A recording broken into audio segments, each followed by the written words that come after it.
Well, new reports say that the pilots flying the Ethiopian Airlines plane that crashed followed Boeing's emergency procedures. The report says that despite following protocol, the pilots still failed to regain control of the 737 MAX jet before it went down. All 157 people on board were killed in the crash last month. Since then, Boeing has come under fire over the safety of its planes, and several countries, including the U.S., have grounded the 737 MAX jets. Joining us now, CBS News transportation correspondent Kris Van Cleave. Kris, what more do we know from this report, and what are really the questions that this raises for you?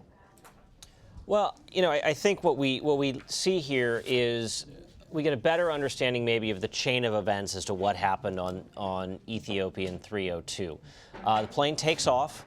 Sometimes almost immediately, shortly after takeoff, something happens to one of the angle of attack sensors. That's the sensor that can trigger this anti-stall system. It triggers MCAS, the anti-stall system. The pilots follow the procedure in that they turn off the mechanical controls for the trim, which controls if the nose goes up or down. They turn that off. What we don't know, and we don't have good understanding of, is why they were not able to regain control of the aircraft at that point. They are flying manually now. There is a trim wheel on board the aircraft. We don't know if, as they are turning this wheel to raise the nose, if they just physically weren't able to do that, or if something else happened. It does appear, however, that they turned the mechanical systems back on, perhaps in an attempt to get some assistance with the trim, get the nose back up, and in the process that reactivated MCAS. The anti-stall system, and it appears that anti-stall system activated a total of 4 times leading up to the crash. Certainly the big question that stands out to me is why you would turn back on a system that you had properly turned off in an attempt to right what was ever going on in the cockpit. And at this point, we don't have a clear answer for that. Has Boeing responded at all, Kris? Well, Boeing is cautioning people from drawing conclusions before the data and at least the preliminary report have been released. We obviously don't have a summary of the black box data, what the voice recorder said, what the cockpit data recorder said, and we don't have this preliminary report from the Ethiopian investigators. What we are getting are sort of drips and drabs of information leaking out that should be contained in this report. And that is unusual for these types of investigations. Typically, if it was run by the NTSB, for example, you wouldn't see these leaks. You would just get the report, typically when promised.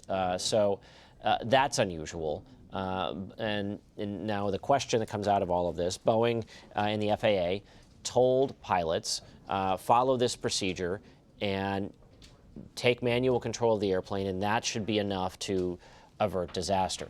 It looks like the pilots here in Ethiopia, at least initially, did what Boeing laid out for them. They turned off the mechanical systems that allow MCAS to operate, but were not able to regain control of the plane. And then it appears they turned those systems back on, which only then relaunched MCAS, which began to then again aggressively point the nose of the plane down, and then there was a crash. So clearly there are new questions out of this information, but there are some pieces of information we also don't have to give us the full picture as to what happened. And then on top of this, Kris, you've got the Senate Commerce Committee who announced yesterday it's investigating the FAA's approval of the MAX jet. How do you think this is going to impact when and how the jets are certified to fly again?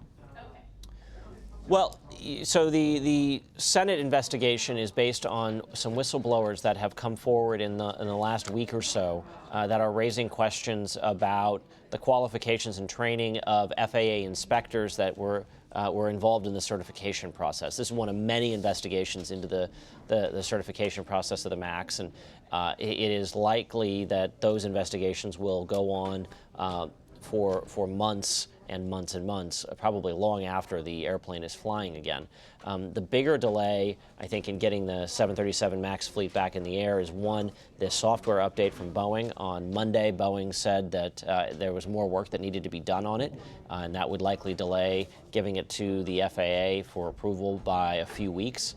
The FAA is likely to take a few weeks to review this and may ask for some changes to it as well. So that's your first hurdle to getting the planes back in the air, and that's probably a month or more before that's completed. And then, of course, there's things we don't know about the Ethiopian crash that could factor into changes that may need to be made to the aircraft while they're working on the software. We know that the issues that are being addressed now with the software update have to do with how the changes interact with the existing flight control systems. So it's what they're finding as they were. Boeing had an outside panel of people who don't work on the 737 project review it, and they noticed some things that with how it was working that needed to be changed, and so that's what's going on. Kris Van Cleave. Kris, thanks so much for the update. Sure thing.